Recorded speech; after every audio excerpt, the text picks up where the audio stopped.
Hello guys, in this video I am going to discuss with you all Roth Harvest Stability Criterion.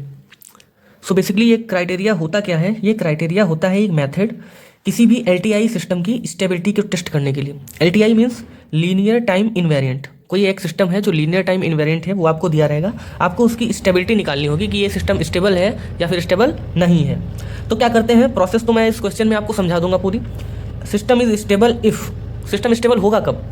If all elements of first column of Routh array have the same sign. हम यहाँ पे एक Ruth array लिखते हैं, अगर उस array के first जो कॉलम है उसमें जितने भी एलिमेंट हैं सबका साइन सेम है, तो हम कहते हैं कि जो एरे है वो स्टेबल है। मीन्स ये जो हम लोग को सिस्टम दिया रहेगा, सिस्टम का एक इक्वेशन दिया रहेगा, जैसे ये इक्वेशन दिया है, ये स्टेबल है। So let's direct jump on the question. Determine the stability criteria of a closed loop control system whose characteristic equation is this equation is given to us. Okay, we have to find the stability criteria, means is this system stable or not. How to do that? Let's do it. First of all हम लोग क्या करेंगे कि सबसे maximum जो power है S की वो देखो। तो मैक्सिमम पावर S की कितनी है? यहाँ पे 5 है। हम एक इस तरह से लाइन ड्रॉ करेंगे एरे बनाने के लिए।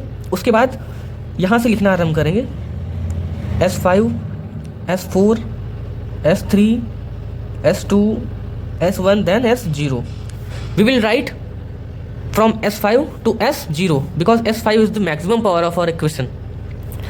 अब S5 के आगे आपको एलिमेंट पुट करने हैं। एलिमेंट कैसे पुट करेंगे वो देखो। तो हमेशा क्या करते हैं हम लोग, S5 के एलिमेंट पुट करते हैं और S4 के एलिमेंट पुट करते हैं। दो एलिमेंट हमको पुट करने हैं इक्वेशन से, मीन्स जो मैक्सिमम पावर होगी उसके एलिमेंट और जो मैक्सिमम से छोटी पावर होगी उसके एलिमेंट। हमेशा ध्यान रखना एलिमेंट हम लोग अल्टरनेट वाले लेते हैं। इसका क्या मतलब है? इसका मतलब है जब S5 का हम लोग पुट करेंगे तो S5 का एलिमेंट लेंगे, S5 का मल्टीप्लाई में क्या है तो 1 है तो 1 ले लेंगे। इसके बाद हम S4 छोड़ देंगे, अल्टरनेट लेंगे, S3 लेंगे, फिर S2 छोड़ देंगे, S लेंगे और फिर ये छोड़ देंगे। तो S5 S3 और S का यहाँ पे लिखेंगे एलिमेंट जो है, ठीक है। तो यहाँ पे 1 लिख दिए, यहाँ पे कितना आ जाएगा 2 और यहाँ पे 11 आ जाएगा। सिमिलरली जब हम लोग S4 के लिए लिखेंगे तो अल्टरनेट लेंगे, S4 लेंगे, उसके बाद ये छोड़ देंगे, S2 लेंगे, उसके बाद ये छोड़ देंगे, ये 10 ले लेंगे, ठीक है। हमेशा याद रखना that we will take alternate elements. S4 का मल्टीप्लाई में क्या है 1 है, S2 का 2 है और 10 तो है ही। So basically what we have to do, S5 और S4 के जो एलिमेंट है वो हमने इक्वेशन से लिख दिए। अब हमको कैलकुलेट करने हैं एलिमेंट। कैसे कैलकुलेट करते हैं वो देख लीजिए। अब हमको S3 का एलिमेंट लिखना है, यहाँ पे क्या आएगा वो क्या आएगा। उसके लिए हम लोग क्या करते हैं, इसका और इसका मल्टीप्लाई कराते हैं। ध्यान से देखिएगा, तो 2 1 जा 2, उसमें से माइनस करते हैं इसका और इसका मल्टीप्लाई करा के, तो 2 1 जा 2, और इसको डिवाइड करते हैं जो यहाँ पे एलिमेंट लिखा रहेगा उससे। यहाँ पे 1 लिखा है तो हम लोग डिवाइड करेंगे 1 से। फिर से देख लीजिए, हमको S3 का एलिमेंट फाइंड करना है तो इसको मल्टीप्लाई किए, उसमें से माइनस करेंगे इसको मल्टीप्लाई करके और उसको डिवाइड करेंगे जो यहाँ पे एलिमेंट लिखा रहेगा। तो यहाँ पे आ जाएगा 2 - 2 0/1 = 0। यहाँ पे आ रहा है 0।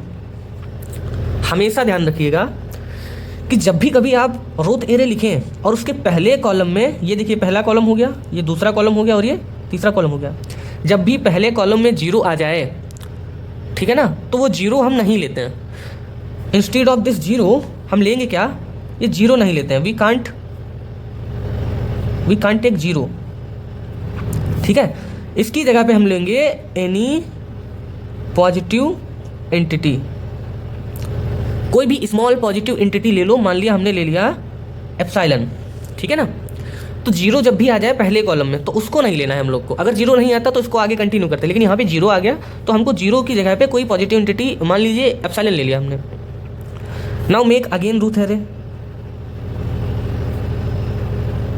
Will make Ruth array again. इतने एलिमेंट तो सेम रहेंगे,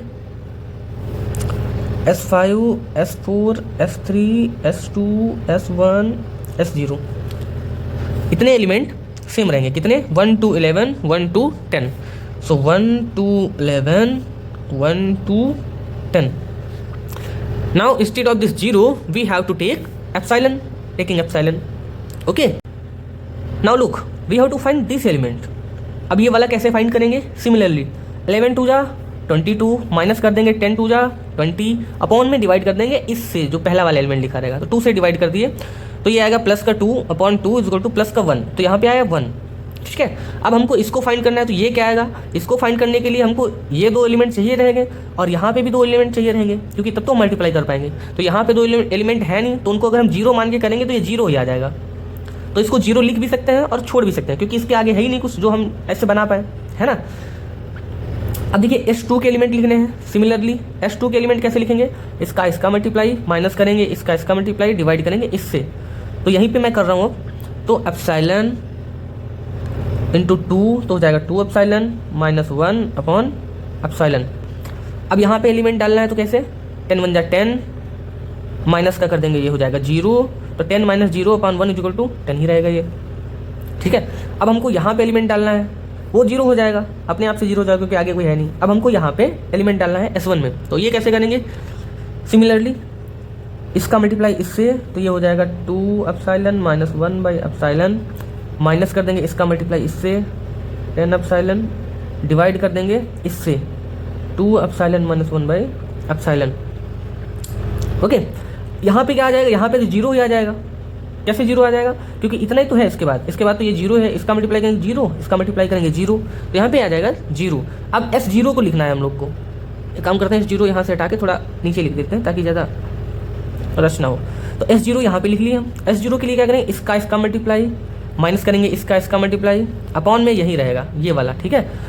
तो इसका मल्टीप्लाई करेंगे, ये तो 0 हो जाएगा, तो इसका मल्टीप्लाई करेंगे 10 इंटू ये आएगा बड़ा वाला, और डिवाइड कर देंगे हम इसी से बड़े वाले से, तो बड़ा वाला कट जाएगा, 10 बचेगा केवल। S0 का क्या बचेगा, 10, ठीक है ना। अगर ये ना चल रहा हो आपका तो आप क्या कर सकते हैं, यहाँ पे करके देख सकते हैं कि इसका मल्टीप्लाई करेंगे, माइनस ये 0 ही हो जाएगा, अपॉन में जब ये ही कर देंगे तो ये कट जाएगा, तो 10 बच जाएगा यहाँ पे।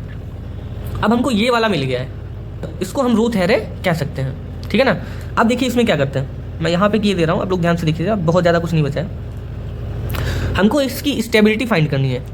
मैंने कहा कि all element of first column of Routh array have the same sign, means सबका सेम साइन होना चाहिए जो फर्स्ट कॉलम में है रूट एरिया के। फर्स्ट कॉलम में इतने एलिमेंट हैं तो इनका सेम साइन होना चाहिए। इसका साइन 1 है प्लस का, इसका प्लस का, इसका प्लस प्लस प्लस प्लस।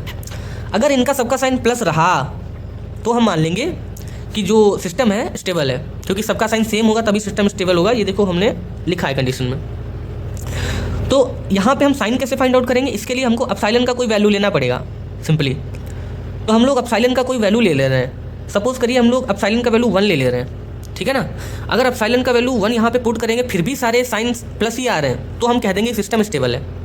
अगर एक भी साइन माइनस का आ गया तो सिस्टम हो जाएगा पार्शियली स्टेबल, ठीक है ना। पूरी तरह से स्टेबल नहीं होगा, कैसा हो जाएगा, partially stable.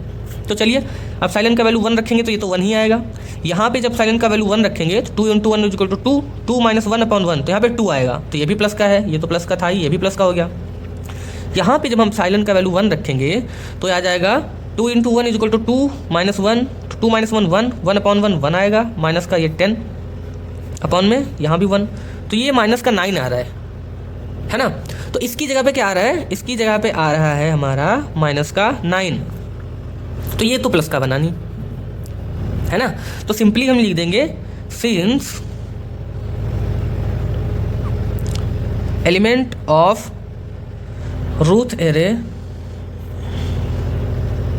In first column does not have same sign, so system is partially या हम कह सकते हैं मार्जिनली, ठीक है ना, पार्शियली स्टेबल।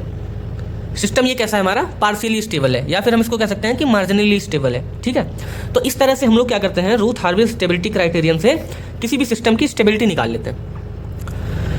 अब यहाँ पे हमने देखा, ये मैंने एक क्वेश्चन करा दिया, मान लीजिए आपको कोई दूसरी तरह से क्वेश्चन पूछ रहा है। कैसे क्वेश्चन पूछ रहा है कि आपको स्टेबिलिटी क्राइटेरिया दे रखा है उसने कि सिस्टम स्टेबल है, मान लीजिए यहाँ पे 10 ना दे रखा, उसने के दे दिया, ठीक है। कह रहा है कि ये सिस्टम स्टेबल है तो के का वैल्यू क्या होगा, उसकी रेंज बताना है तुमको। तो के का रेंज हम लोग कैसे फाइंड आउट करेंगे, सिंपली इतना प्रोसेस सेम रहेगा, सब सेम रहेगा। यहाँ पे एप्सिलॉन नॉट भी लिखेंगे, के भी यहाँ कहीं ना कहीं इंक्लूड हो जाएगा। हम लोग क्या करेंगे कि इनका सबका साइन सेम रखने के लिए 2-3 प्लस के आ जाएंगे, बाकी सब में के आ जाएगा।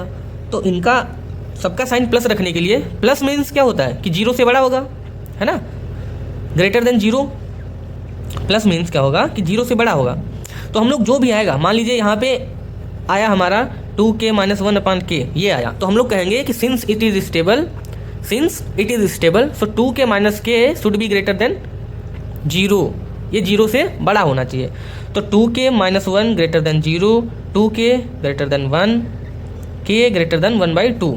तो k क्या होगा, 1/2 से ग्रेटर आएगा, तो k जो होगा 1/2 से ग्रेटर आएगा। इसी तरह से सिमिलरली एक और आपको फंक्शन मिलेगा, उसको जब ग्रेटर देन 0 करेंगे तो एक आ जाएगा k लेस देन कुछ एंटिटी आ गई, मान लीजिए आ गया x, ठीक है ना। तो ये हो गया k का रेंज 1/2 टू x। तो ये हो गया पूरा रूट हार्विस्ट स्टेबिलिटी क्राइटेरिया। इस तरह से हम लोग क्वेश्चन को अटेम्प्ट करते हैं और पूरे में पूरे मार्क्स गेन करते हैं।